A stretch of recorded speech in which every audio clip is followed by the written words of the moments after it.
Shabbat Shalom, everyone. Welcome. Welcome to our friends online. Good Shabbos. Welcome to Pink Shabbat. I want to tell you a little bit about Pink Shabbat. Come on in, find your seats. Tonight, we are celebrating many things. One of them is Pink Shabbat.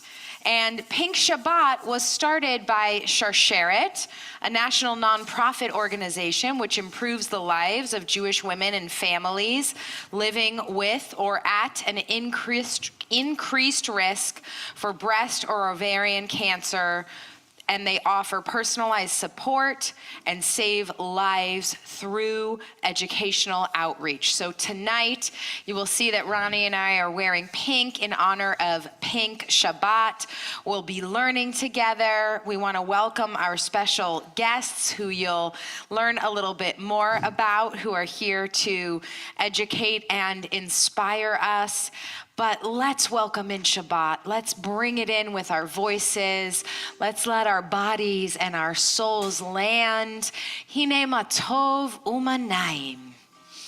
How good it is to be together.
Tov, hine ma tov, yananai, yanananananai, hine ma tov u'manayim, shevet achim gam yachad, hine ma tov u'manayim, shevet achim gam yachad.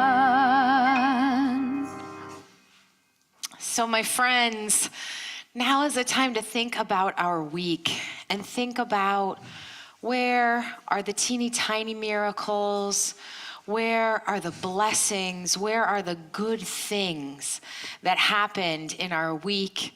And I'm going to invite those of you who are with us in person, if you had something special happen this week, I want to invite you to stand if you had something wonderful happen this week.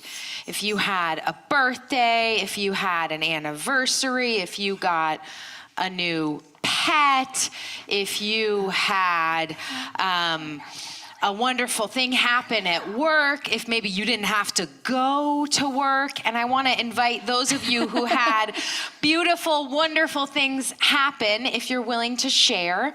And we'll start with you, Wendy.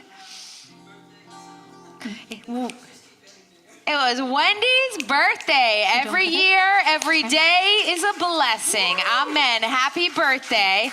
Happy birthday. Oz, what wonderful thing did you have happen this week?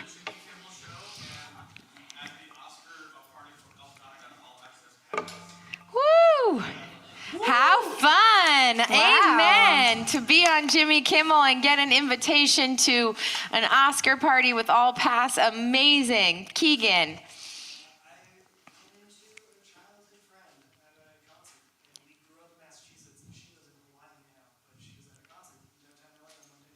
Oh my God, amazing to run into childhood friends. That's so wonderful. And our new friend. Welcome, Veronica.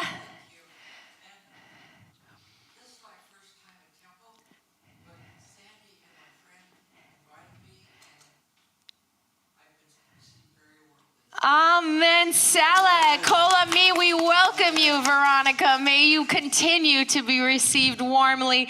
Let us sing our blessing for wonderful, miraculous things. It is the Shechianu. I invite you to join in, and we add blessings of birthdays and joy and party and celebration and old friends and new friends.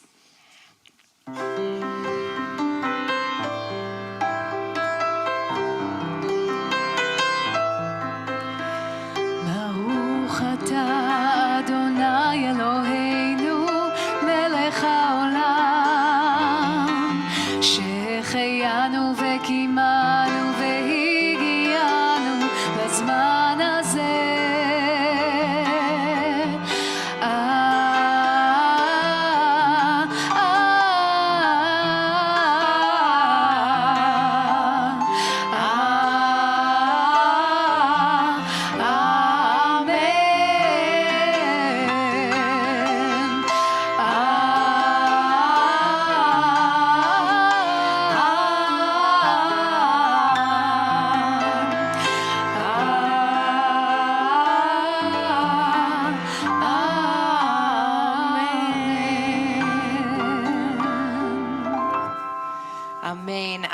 And we're glad that your voice is back, Ronnie, and that you're back with us on the Bima. And welcome to the mayor of Kol Ami, David Kaminsky. We're so glad to have you with us on piano tonight. Such an honor.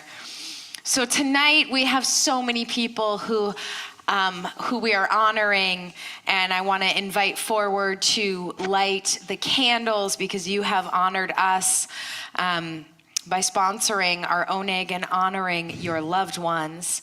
I want to invite forward Susan Igdaloff in honor of her father Harold and her son Michael of blessed memory.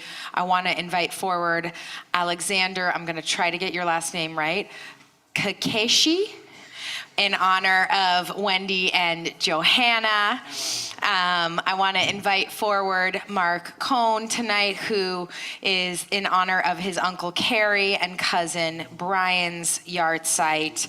And I'm going to invite all of these individuals to help us light our Shabbat candles. Those of you who are with us at home or here in person, I want to invite you to think about what intention do you have for Shabbat tonight? And as the candles are lit, I want to invite you to bring that intention forth. We are on page 120 in our Siddur. That is where you will find the blessing. So first we light the candles. Mark, you're going to light?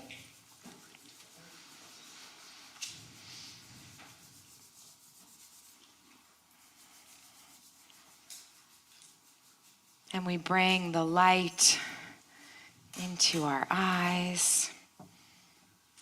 Is that on? Let me make sure this is on for you. No. There you go. Now it is. Baruch atah Adonai Eloheinu melech haolam asher kiddushanu b'mitzvotav v'tzivanu lahadlik ner shel Shabbat. Amen.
So, in a moment, we're going to welcome the Shabbat bride in. And it's really the time in our service where I want to invite you to welcome Shabbat into your heart. Sometimes it takes an actual invitation to bring about that day of rest. Sometimes it takes a few deep breaths to let that week go. And this next beautiful prayer is L'chadodi, and the Rebbe known as the Maharal of Prague, who lived between 1525 and 1609, explains that there are three different terms for there's the Shabbat, the bride, and the queen, and that these are three different representations and ways that we honor Shabbat. We rest from work. That's the Shabbat, the rest. It comes from the root to rest, the word Shabbat. We honor Shabbat with special clothing as a bride gets dressed up for her wedding. And Ronnie was actually at a wedding this afternoon. And we honor Shabbat with the indulgence in special delights and pleasurable activities, just like any royalty. So tonight, as we sing L'chadodi, I invite you to pick one of these things that you're going to invite into your hearts, into your lives this week, into this sanctuary.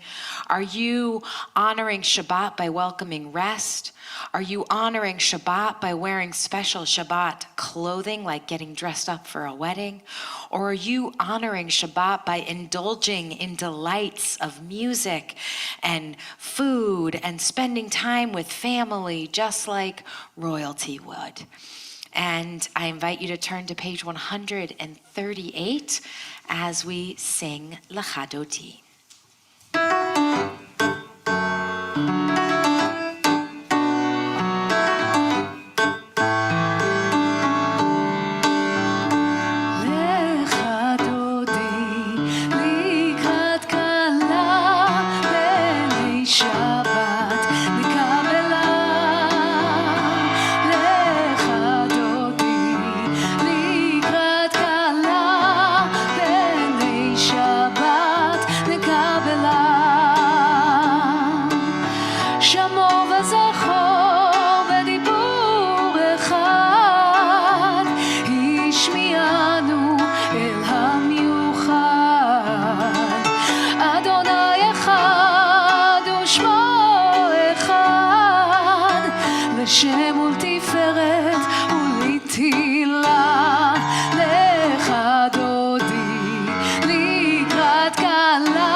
תחילה לחדודי לקראת קלה בני שבת נקבלה לחדודי לקראת קלה בני שבת נקבלה התעוררי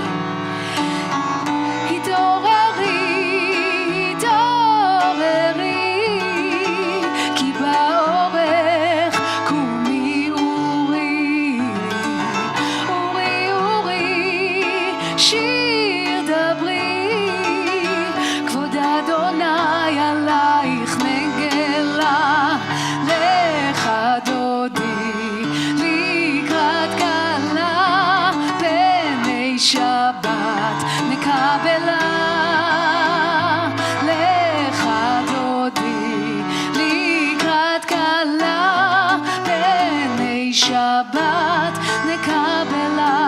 We're going to ask everybody to rise and we're going to look at the door. Boi שלום עטרת בעולם, גם בשמחה ובצער, תוך אמוני עם סגולה, בואי כלה, בואי כלה,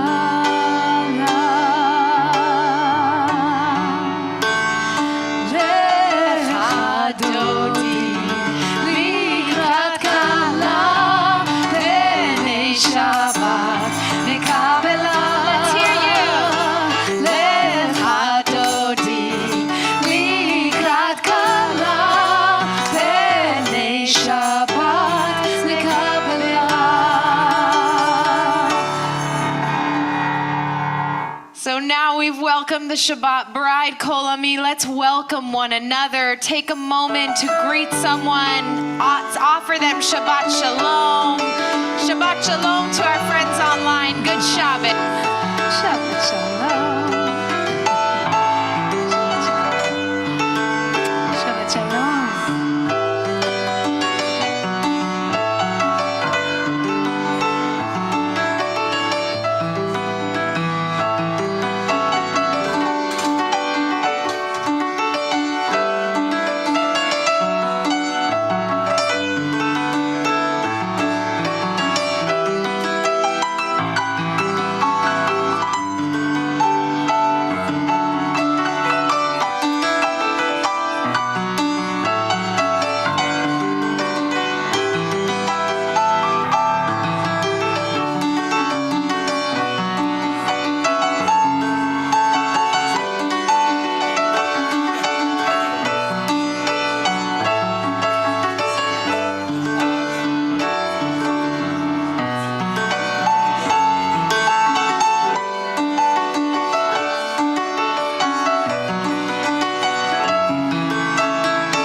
Is your sign, my friends. Find your way back to your seats. There'll be more time to talk, we promise.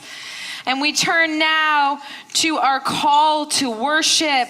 The Baruch Hu is found on page 146, and you can remain standing.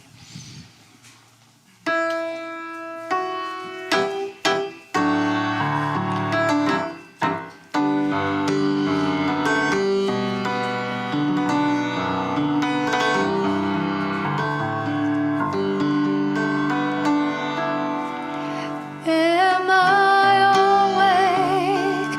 Am I prepared? Listening to my prayer. Can you hear my voice? Do you understand? Am I awake? Am I prepared? ברכו את אדוני המבורך. ברוך אדוני המבורך לעולם ועד. לעולם ועד. נה נה נה נה נה נה נה נה נה נה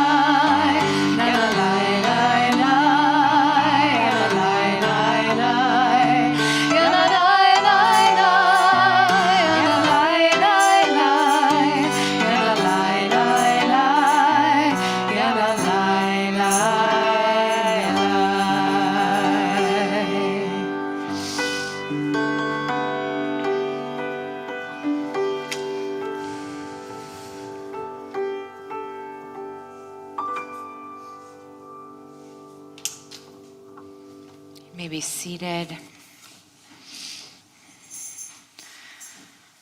So my friends, we had so much going on last week. We didn't get to discuss the fact that we slipped into the month of joy.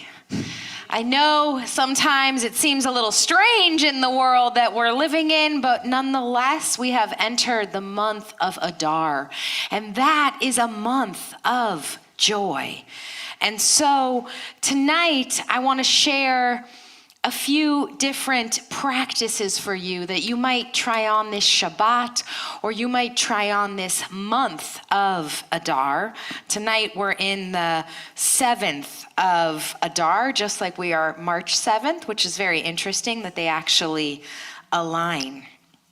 So in Jewish tradition, the moon is more than light in the darkness.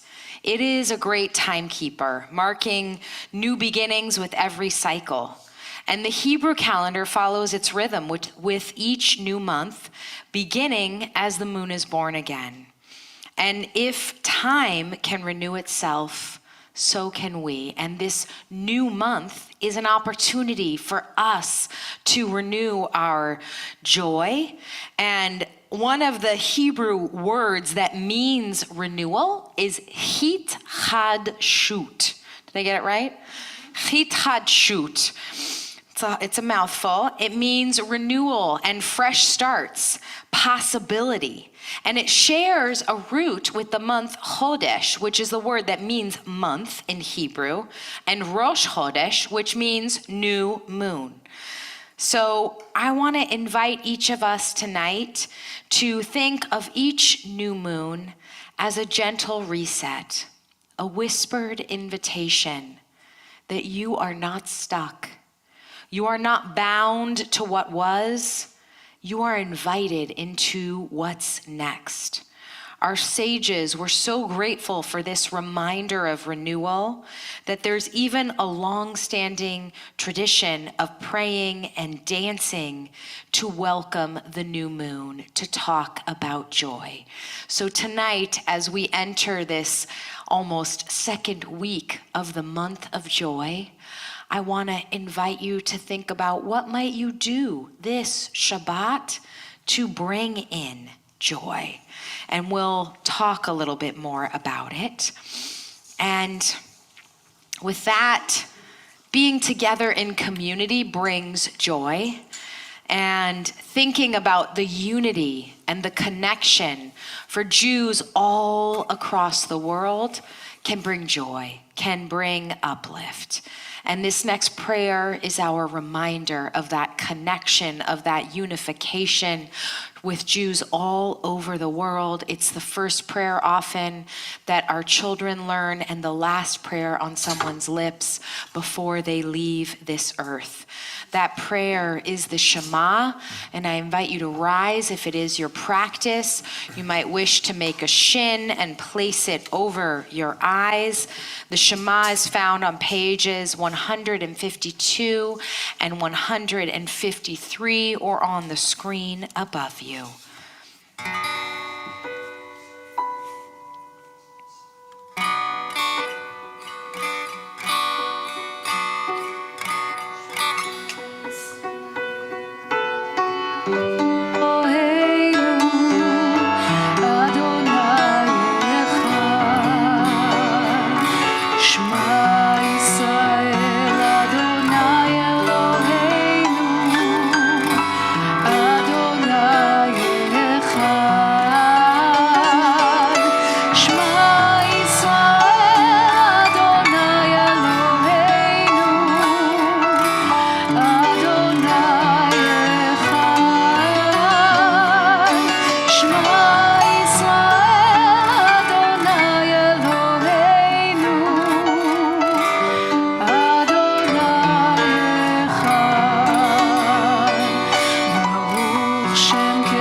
may be seated. We turn to page 154 and we chant the Ve'ahavta together.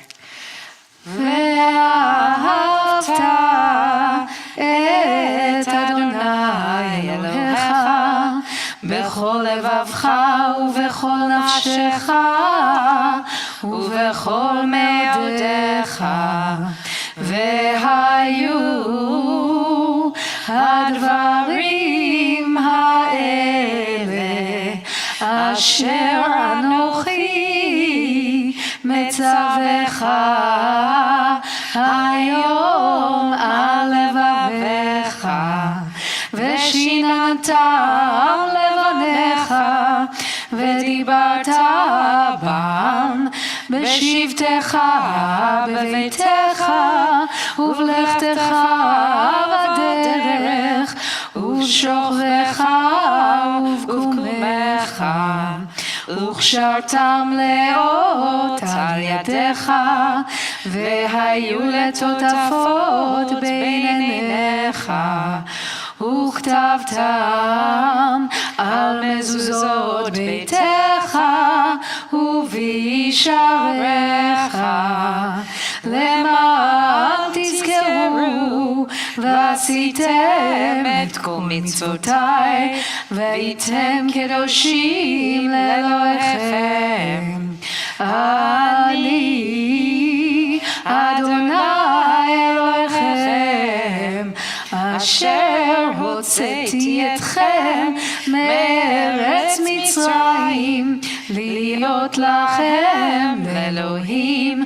אני אדוני אלוהיכם, אדוני אלוהיכם אמת.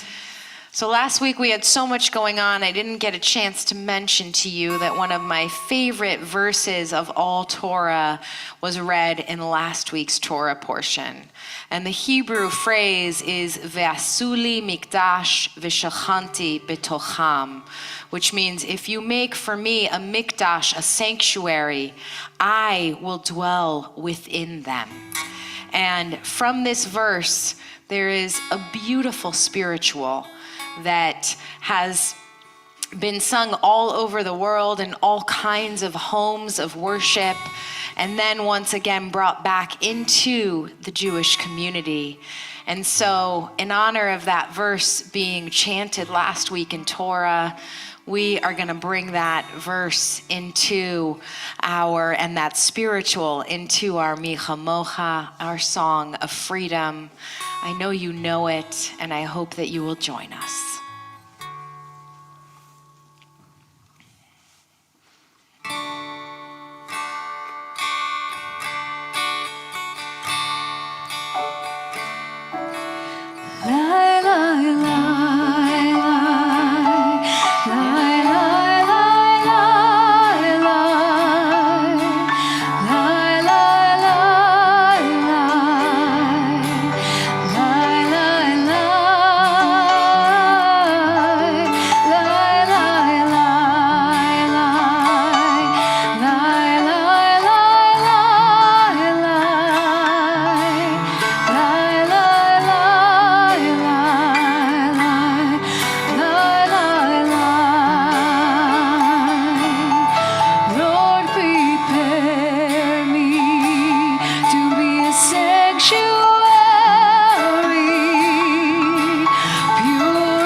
another brief teaching on joy tonight. So often we experience joy when we are with other people. Look around the community that you are with tonight and we see you, our friends online.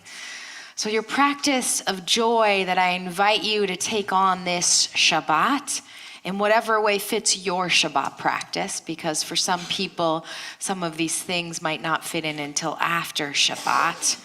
Your practice of joy tonight is to think about who are those individuals who having a connection with them lifts you up and brings you joy. It's clear that our social connection is impactful for our well-being. As the former Surgeon General wrote, it is a significant predictor of longevity and better physical, cognitive, and mental health that we spend time in community. That's what we're doing together, Kol Ami.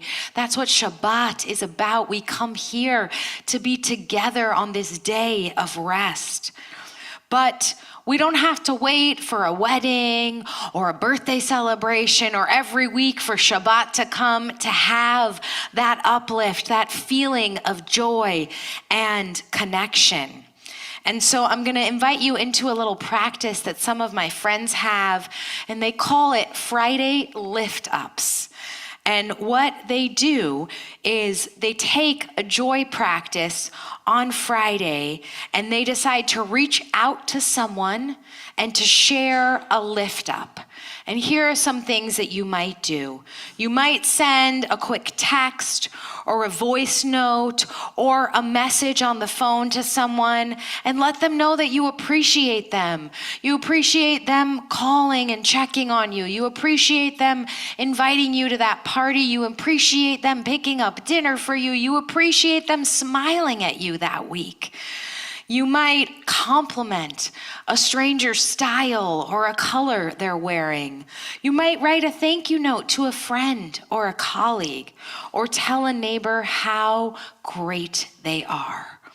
So I want to invite you, and you don't have to do it right now if it doesn't fit within your Shabbat practice, but I want to invite you either during Shabbat or after Shabbat to choose to do a Friday lift up.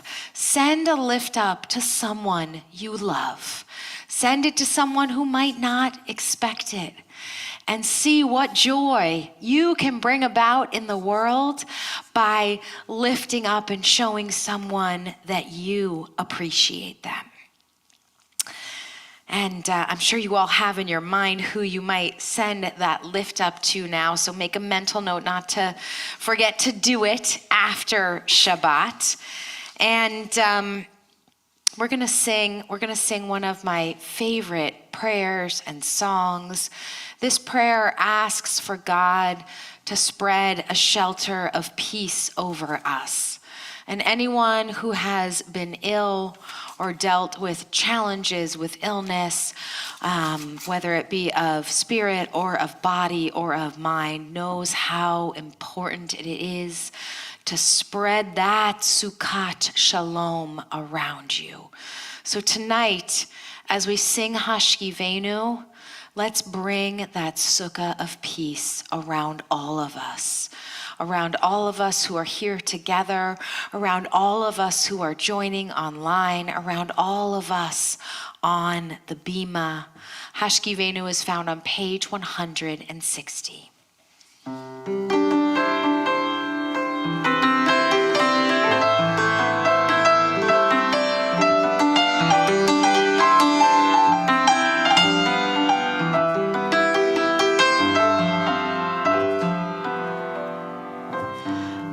השכיבנו אדוני אלוהינו לשלום והעמידנו שומרי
It is now my absolute honor to invite forward one of our very own and a dear friend, Marilyn Ader, who is going to share a little bit about her personal experience.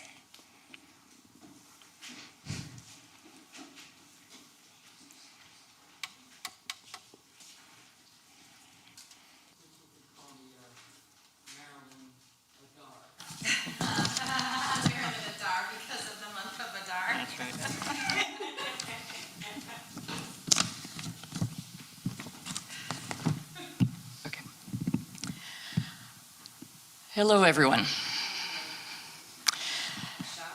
So I am here to put a face on the statistics. I had breast cancer. Was that all I have to share with you? Many of you already know this. I've shared my stories with you before from the Bima. Is there more that I want to tell you? Well, I want to tell you a story about my friend Joanne. I went to college with Joanne. This was a small rural college in upstate New York in the late 1970s. Yes, I am that old. We both lived in the women's dorm, and Joanne taught me a valuable lesson. You see, Joanne was a survivor of polio. She used an electric wheelchair because her legs no longer had the strength to hold her up. She had a metal pole with a chin rest since her neck muscles could no longer hold the weight of her head. Since this was before the Americans for Disabilities Act, I would accompany her to the cafeteria and help her enter through the loading dock, the only place that had a ramp she can use with her wheelchair.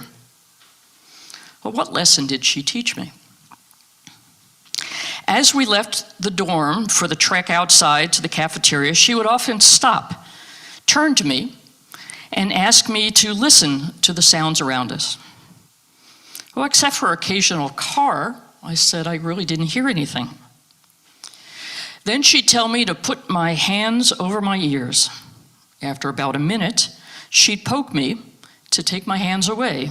And then she asked me again, what did I hear? Well, I now heard birds. I heard leaves blowing in the wind. I heard a dog barking. Joanne was teaching me to appreciate what I had while I still had it, to not take your health for granted. She was teaching me what she herself didn't know in time. It was only after her legs were weakened by polio that she remembered the peacefulness of taking a stroll or the excitement of running. Well, so what does all this have to do with Pink Shabbat and my experience with breast cancer? Well, Kim Bergman, a founding member and breast cancer survivor herself, once said that for her, getting breast cancer was one of the best things that had ever happened to her. I didn't understand it then, but I think I understand it now. For me, getting breast cancer was a wake-up call to remember what Joanne taught me. I survived breast cancer, and I just passed my 10-year mark. I was lucky. But I will not take my life for granted anymore. I will hear the birds. I will hear children giggling, and yes, I will even enjoy, to some extent, the honking of car horns. When I told a dear friend and a physician at Cedars about my diagnosis 10 years ago, she told me everybody has a package. Few of us get through life unscathed. It is up to us to enjoy our lives, enjoy the people in our lives, enjoy the wonders of nature and the blessings of music, dance, and art.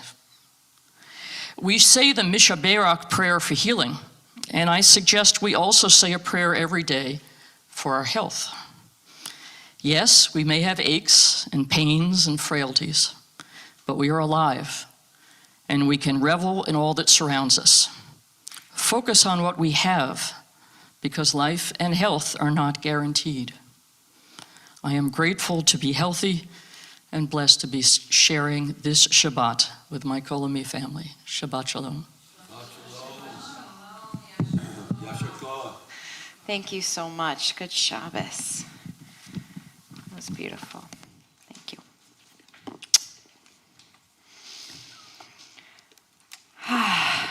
So with those words on our heart, I invite you, if you are able, to please rise as we ask God to open our lips and prepare us for prayer. Adonai Sifatai is found on page 164.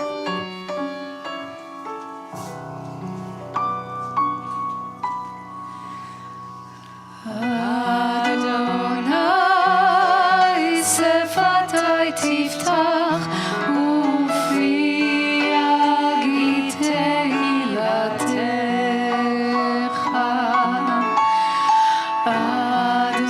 Adonai Sefatai Tiftach Ufi Yagid Tehilatecha. I invite you to continue praying either the prayers of our tradition or the prayers of your heart through page 180. And when you are done, you may be seated.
thoughts turn now to those in our lives who are in need of healing.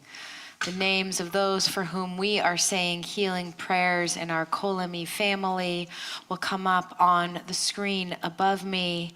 And I invite you, as my hands come across the room, to fill this space with the names of your loved ones who are in need of healing.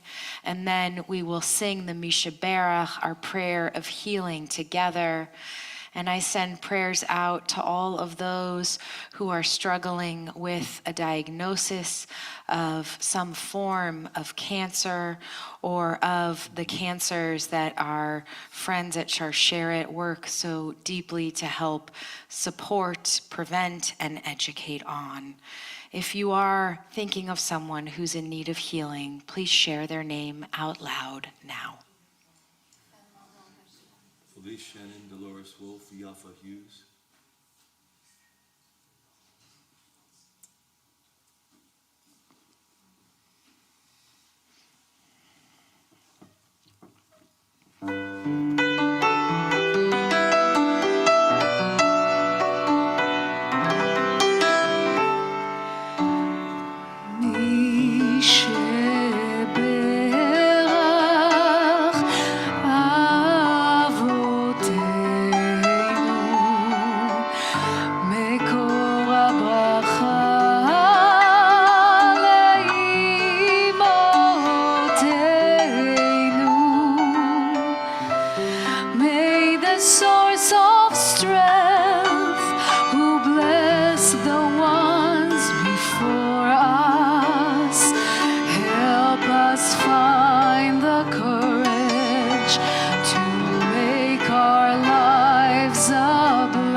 Kol Ami, we are honored tonight to have a very special guest with us. I want to welcome Bita Nehorai. She is a licensed, board-certified genetic counselor specializing in cancer genetics in the Division of Clinical Cancer Genomics at the City of Hope. She provides cancer genetic services for patients and families suspected to or identified to have a hereditary predisposition to cancer. And she also serves as part of the Sharsheret West Advisory Council, and we are honored to have her here with us tonight to educate us and share with us some of her knowledge. So welcome, Bita.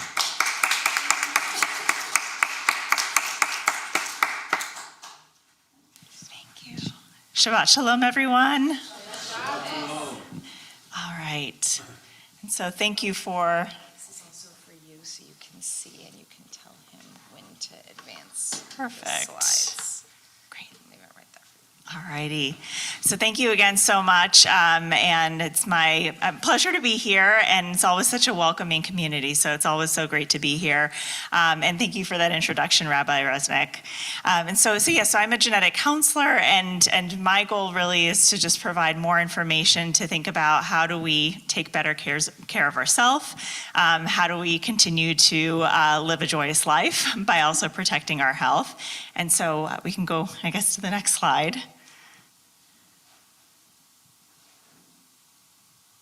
And one more slide. Thank you. And I recognize that it may be hard to see, but why are we here? And why am I here? It's to talk more about the fact that cancer is unfortunately common and affects many of us, and particularly breast cancer affecting, as high as 1 in 8, 1 in 10 women. Prostate cancer is also quite common, and many other cancers as well. And while cancer is common, not all cancers are hereditary. So only about maybe 5 to 15% of cancers have a component that we say, is running through the family, so to speak. And it's helpful for us to know about when it may be hereditary, because there are things we can do to protect our health, to protect our family, and also to improve outcomes for those that do have cancer as far as treatment. So if you don't mind, next slide. And so there are a number of risk factors of cancer that we're aware of, in particular across all individuals, but particularly for those that are part of the LGBTQ community. And these are some of those, whether it's certain lifestyle factors that may be modifiable, also, sort of exposures, but also access to healthcare and uptake of cancer screening, and just really being able to take advantage of what may be available, just giving challenges with navigating the healthcare system. And so next slide. And so, one of the ways that we try to achieve and understand if there may be an increased susceptibility to cancer is really to look for clues. And so here's just in a depiction or an example of a family tree. And what we're looking for when we take someone's family history are different clues that may make us more or less suspicious that there could be an inherited predisposition to cancer. So we want to know about both sides of the family. So mother and father side of the family are equally important when we think about genetics. But we also want to learn about who in the family has had cancer. Are there people who've had cancer at younger ages than expected, or maybe cancer more than once, or less common cancers? And then also looking sometimes for patterns of cancer or ancestry. And I'll talk about how ancestry, particularly in the Jewish community, can play a role in cancer risk. And so next slide actually will show a little bit more, and I know it's very busy, but some of the things that we think about that has changed quite a bit over the years, where we used to be very sort of specific about who are folks that would be good candidates for genetic testing. And as we recognize more and more opportunities for screening, for prevention, for better treatment outcomes, for family planning, all sorts of reasons, we recognize that we should be broadening that and creating more access to genetic testing for those that are motivated to learn. And so at this point now, we recommend, folks that have many different types of cancer. So if you've had breast cancer, ovarian, pancreatic cancer, advanced prostate cancer, colon cancer, particularly at younger ages, but at this point also, even if you had cancer at this point just once, one of those types of cancers, we do recommend talking to someone about genetic testing and how it may be helpful for you. Maybe rare cancers or cancers that have particular characteristics. So speaking with your healthcare provider to understand, if this is something that could be helpful for you or your family's care. Sometimes also these days, as we've evolved and we've learned more about better ways to treat cancer, there may be tests that are done on the tumor or the cancer itself that may give us clues that it could be something that was inherited. And so it may be that you're not seeing much in your family history, but maybe something unique within your cancer may also indicate that it could be helpful. Of course, if it's something that's already known where cancer is running in your family because there's a mutation that's been identified, it can be certainly helpful to get tested before developing cancer, so you can take advantage of some of the preventive opportunities or early detection opportunities. And then honestly, people just want to know more about ways to be proactive about their health. So if it's something that you're just interested in, you think that could be helpful for you and how you live your life and understanding more about your risk, then genetic testing may be something helpful for you. So next slide. And so a little bit about what are our genes. What is it when we talk about cancer being hereditary? We all have many different genes, over 20,000 genes that make up our bodies, and we get 1/2 of our genetic material from each of our parents. So we have 2 copies of every gene. And there are no bad genes. Each of these genes has a very specific role. But in some cases, you may be born with a mistake, or what we call a mutation, in one of the copies of these genes that are normally there to protect our bodies from developing cancer. So they're cancer fighting or cancer protective genes. And when that happens, one way of thinking about it is you just have less protection than someone who doesn't have a mutation. And so that in turn can cause an increased risk for certain types of cancer. But genetics is not destiny, and so the important thing to keep in mind as well is that this isn't a cancer diagnosis, but just a risk factor. And so it's something that we can be smarter about when thinking about ways to optimize our health. And so this is just an example where we have, 2 copies of the BRCA1 gene, or people call it the BRCA1 gene that I'll talk about. And one of those 2 copies has that sort of the green mark there, so that mutation, so that alteration or change in that gene that's causing a higher risk for certain types of cancers.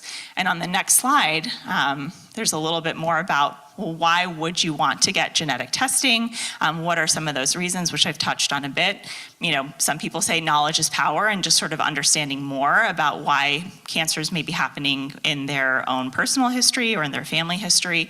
But these days also now we have lots of targeted therapies that again can improve outcomes for people who've been diagnosed with cancer. If we learn that you do have an increased risk or someone has an increased risk, we can take advantage of screenings at an earlier age or more frequent screenings, or screenings we might not necessarily think of for someone who's, say, of average risk. There are also preventative options as well. So we may talk about preventative surgeries to help reduce risk, or medications that may help reduce risk, or lifestyle factors to help optimize your health. And then also information for family members, because if this is something that you carry, other people in your family may also carry this. And so understanding that can be helpful to prevent cancers or other risk factors for your family members. And some people like to use this information for building their own families as well, to have that advanced information to think about how they want to build their family.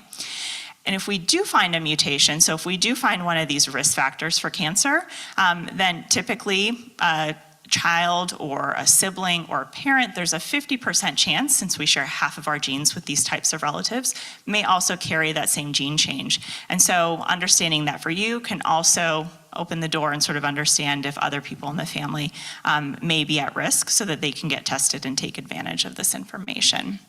So next slide. And so I touched on it, or I mentioned it briefly before, but the BRCA1 and 2 or BRCA genes are ones that many people at this point have heard about, because they're the most common cause of hereditary breast cancer and hereditary ovarian and hereditary prostate cancer. And so you can see here some of the examples of how the risks for cancer are increased for people who carry a mutation, or what's called a pathogenic variant, but basically an alteration in one of these genes. And the key takeaway here is really that, again, you'll see that nobody has 100% risk for any of these cancers. So some people may live their whole lives to not develop these cancers, but the risks are higher than the average person. So we want to think about, well, what is it that we can do? We can start screening at a younger age. We can think about preventative surgeries or medications, or targeted therapies for those folks that develop these types of cancers. Next slide. And why is it relevant for those who are Jewish? A lot of people say, well, are Jewish families more susceptible to developing cancer?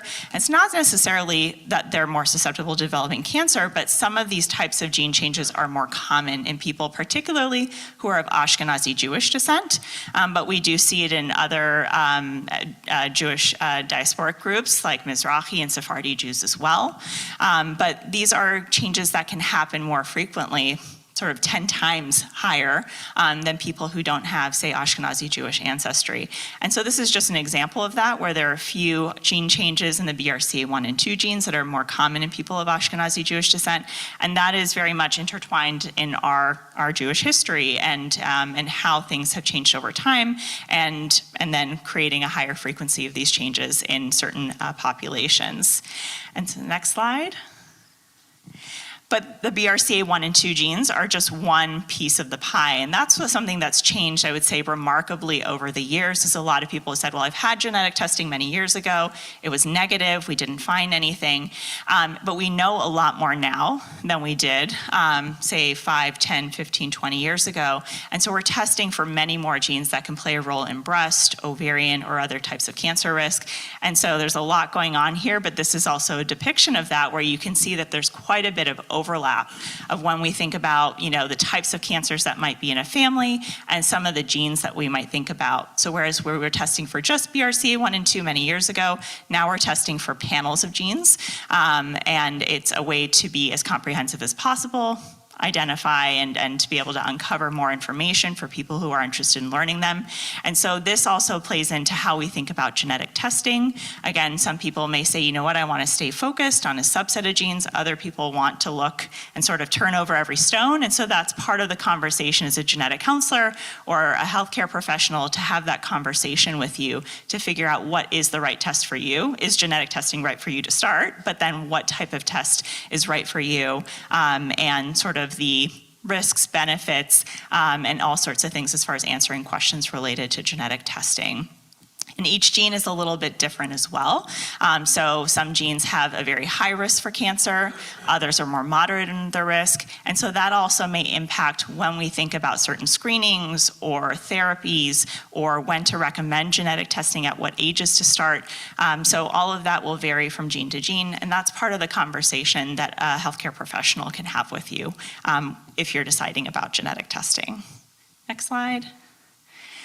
And so while we have many recommendations at this point for people who have some of these hereditary cancer conditions, like the BRCA1 and 2 genes, PALB2, CHEK2 are some examples of genes that are related to, say, breast cancer risk, prostate, ovarian, colon cancer risk, et cetera, we're still having to learn a lot, and there's a lot that we need to learn as far as taking care of everyone who has these inherited predispositions to cancer.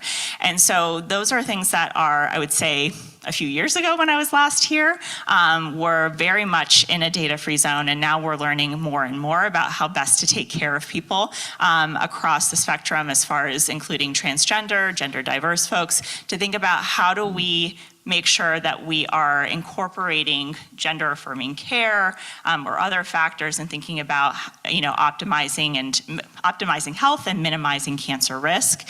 And so those may be thinking about for folks who are having preventative surgeries, how is that different than maybe a gender affirming surgery like a top or genital surgery, to make sure we're not leaving at-risk tissue behind and reducing risk as much as possible. How do hormones play into this, and making sure that we balance that with, again, aligning with someone's gender affirming care, but also making sure that we modify that in a way to be able to continue to follow them closely and protect their health. Making sure that people aren't feeling pressured to do genetic testing as well, purely out of fear of losing access, right, to gender affirming care as well. Reproductive considerations like fertility preservation for those who are interested, but then also thinking about, again, not all people have hereditary forms of cancer or inherited predisposition to cancer. So making sure we're also thinking about people who are of average risk, or may just have elevated risk because of family history, but not because of genetics, to make sure that they're getting the appropriate care that they need. So more and more groups are recognizing that there's a need for that, and making sure that we're thinking about everyone across the spectrum. And so that's moving in the right direction. We still have a long ways to go, but these are now considerations, and there are now guidelines and recommendations to help support people sort of to complement, again, cancer detection or prevention, but also making sure that it aligns with their values and who they are. And so I think the last slide, I know I did a lot of fast talking, is really just to say thank you, and I'm happy to hang around and answer questions. But Share It is an excellent resource. They have genetic counselors, social workers, and really, I'm proud to say that they're a Jewish organization that was national, but last year, now international, where they're supporting folks in Israel as well. So that was a huge shift and change, but also recognizing the need to evolve and make sure that they truly are supporting everyone, and not just people who are Jewish or fit a particular background, so people of all backgrounds. So just a quick plug, if of interest to you, there's a flyer on the table outside where Share It will be doing focus groups or one-on-one interviews to really try to learn more about people who identify as LGBTQ and their experience, so that we make sure that we're supporting everyone through the process of whether it's cancer prevention, early detection, across the board. So thank you so much. Thank you so much, Bita. We are so grateful to have you with us. Thank you.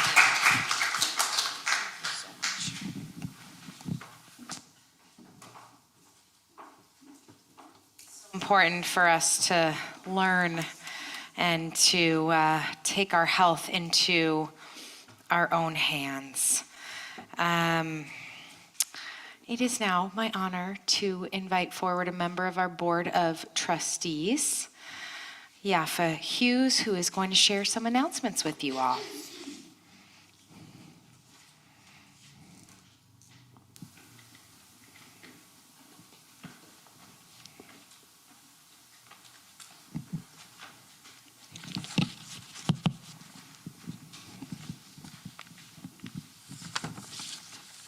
Shabbat Shalom. I am Yafa, and the board has entrusted me to, to welcome you to Congregation Kol Ami. We want to thank our Rabbi Resnick for blessing us with Torah tonight and reminding us to call someone to lift them up. Phone a friend. Also, I want to thank our Cantoria Solis, Ronnie Mardor, who always sing our prayers so beautifully. We want to thank our maestro, Mayor Kaminsky, on the piano. And thank you so much, Beta. Pronounce your last name? Nehurai. Beta, thank you so much, Beta. Your knowledge you have given us is power to us. Thank you. Thank you to Travis Smith on audio visual. If he didn't do it, we wouldn't know it happened. And Lena Seelig for always taking care of us by volunteering for tonight's ONAG. We want to thank our ONAG sponsors. Always thank our ONAG sponsors. They lit the candles tonight. Susan Igdaloff, Mark Cohen, and Alexander Keski, in memory of their relative, blessed memory, and all friends as well. We have many things coming up and want to share with you just a few, but we have many things. Our Purim spiel and costume contest celebration is next Friday, March 14th. Drag extravaganza. We are bringing the glitz and the glam to this extravagant evening, and of course, Kol Ami always brings a drama. That's March 14th, costume if you dare. Our next lunch bag assembly will be March 15th from 12 to 2. We always have room for volunteers. Please come and help out. And we're always looking for volunteers not only to support our initiative, but also to volunteer your time and money to help our initiative for the Hollywood Food Coalition. On Tuesday, March 18th, Nancy Cohen begins a 2-session online class called Primer or Prayer Book Prowess. Yeah, wow. That's a workshop on the history of our prayers and more. But wait, of course, there are always more. This is Kol Ami. March 22nd, a Shabbat walk. March 29th, gentle-based chair yoga and meditation. That's my speed, chair yoga. March 29th, Song Circle with Rabbi Resnick and, of course, Ronnie. All singing levels are welcome. Okay? That goes for you too, Johanna. All singing levels are welcome. March 29th, the next meeting of the transgender non-binary group. March 30th, the women's group will be going to the Angel City soccer matches. Tickets are available on our website. March 30th, Mocha honors Brentwood firefighters with a pizza dinner. On our Passover, second night, Seder, is Sunday, April 13th. Reserve your seat. They do fill up fast. And with no longer further delay, the Kol Ami Cabaret is back.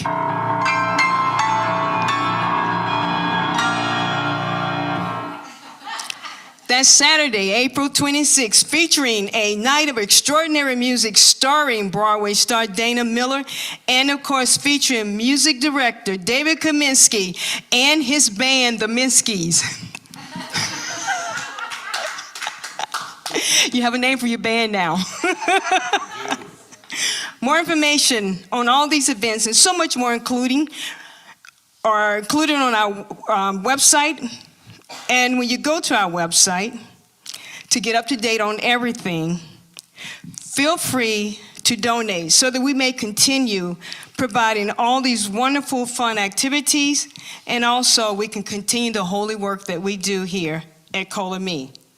And if you are not a member and you're thinking about becoming a member, also contact our website, or you can contact a board member or rabbi to talk more about that, so that we may continue to stay alive and, what's that? Kol Ami strong? Is that it? Kol Ami strong. Thank you so much for being here. Book Circle. Jane, tell me about it. Tomorrow. Discussing 19 minutes. On April 5th, April 5th. cross my fingers, but I'll star my fingers. Hopefully we'll Time. get to discussing Marjorie Morningstar. It's always on a Saturday. It's always at 3 p.m. on Zoom. Saturday, 3 p.m. Zoom. Book Circle, 19 minutes. And how many minutes will it take us to do that?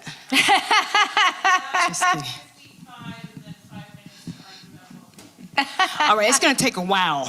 All right. Thank you so much. Thank you so much. Shabbat Shalom. Thank you, Yafa.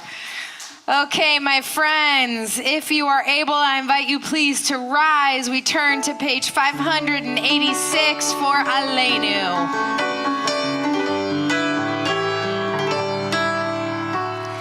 עלינו לשבח לאדון הכל, לתת גדולה ליוצר בראשית, שלא עשנו כגויי ארצות, ולא שם לנו כמשפחות האדמה, שלא שם חלקנו כהם, וגורלנו ככל המונם, ואנחנו קוראים ומשתחווים ומודים לפני מלך מלכי המלכים, הקדוש ברוך הוא. ונאמר, והיה אדוני למלך על כל הארץ, ביום ההוא, ביום ההוא, יהיה אדוני אחד, ושמו, ושמו, ושמו אחד.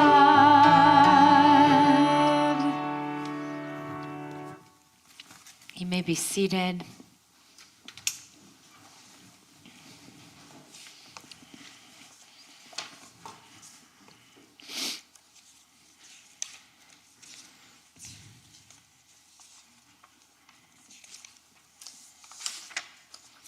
We have so many loved ones that we are thinking of and holding in our hearts this evening. I will first read the list of names of those families who are in a period of Shiva or Shloshim, the first 7 or the first 30 days of mourning. And then I will recite the names of those in our Kol Ami family for whom we are saying Kaddish Yatom, the mourner's Kaddish. And then I'll invite those of you who are mourners amongst us to rise and recite the names of your loved ones. We say Zichronam Livracha, may their memories be for a blessing always. Nike Arigi, Catherine Stover, Richard Ross, Ira M. Horowitz, Irene Lax, Michael Igdaloff, Lillian Feinberg Mackler, Julius Krause, Gary Garfield, Tilly Giddick, Terry Kornbluth, Gary Garfield, Phyllis Reback, Harold Igdaloff, Zelda Schechtman, Ralph Ellis Freeman, Lois Dorkin, Carrie Edidine, Brian Saldiver, Simon Kornbluth, Milton S. Elfenbein, Harold Jacobowitz, Christopher Hughes, Betty Rosenberg, Nathan Zamostonsky, Betty Shambrom. If you are a mourner and you are amongst us, I invite you please to rise, and as my eyes and hand meet yours, to recite the name of your loved one.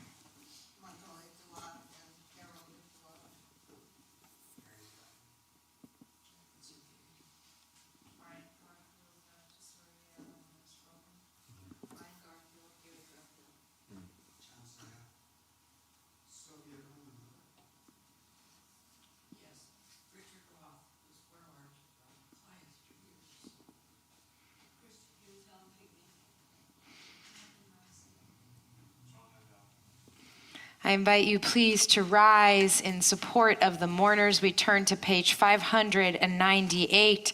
May their memories be for a blessing always as we join in Kaddish.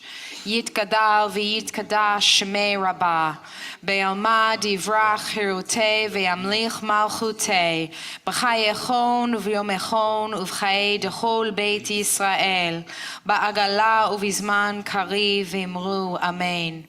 Yehei shmei Rabbah mevorach le'olam u'lalmei almaya. יתברך וישתבח ויתפאר ויתרומן ויתנשא ויתהדר ויתעלה ויתהלל שמי דקודשה בריחו לאלה מן כל ברכתה ושירתה תושבחתה ונחמתה דאמירן בעלמה ואמרו אמן. יהי שלום רבה מן שמיה וחיים עלינו ועל כל ישראל ואמרו אמן.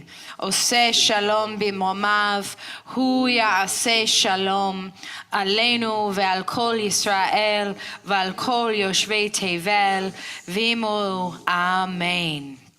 May their memories be for a blessing always. My friends, I invite you forward.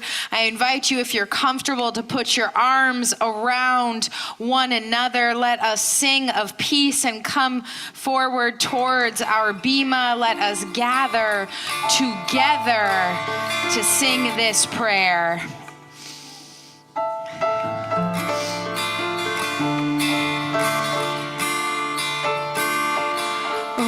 עושה שלום במרומיו, הוא יעשה שלום עלינו ועל כל ישראל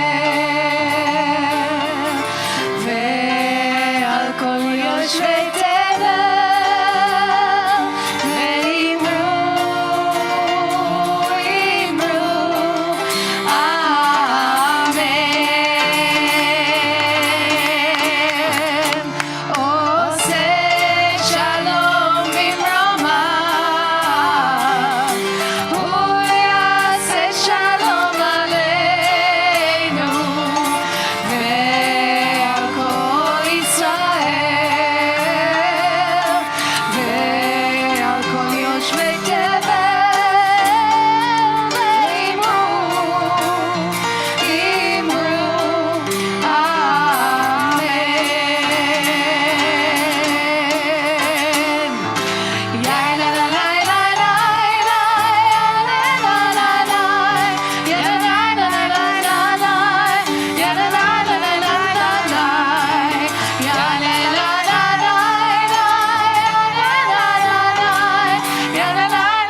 family, someone in our Kol-Ami family is celebrating a birthday on Monday.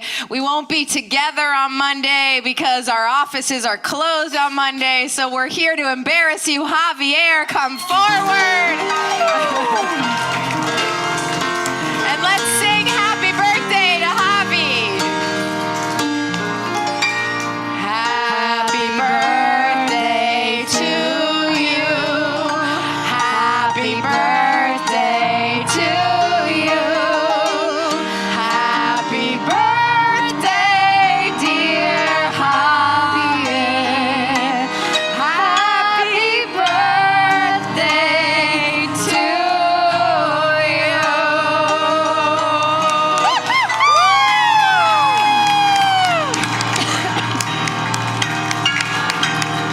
May this year bring many blessings, much joy, and may your wishes come true. Happy birthday. Amen. Thank you Happy for all you do birthday. for us. Okay, you want to go take your cake back there so we can enjoy it in a moment. Thought we were gonna do a smash the cake. Okay, Yeah, exactly. Let us bless. Baruch atah Adonai, Eloheinu melech haolam, borei peri hagafen. L'chaim. And our giants, Chala. Baruch atah Adonai, Eloheinu melech haolam, hamotzi lechem min haaretz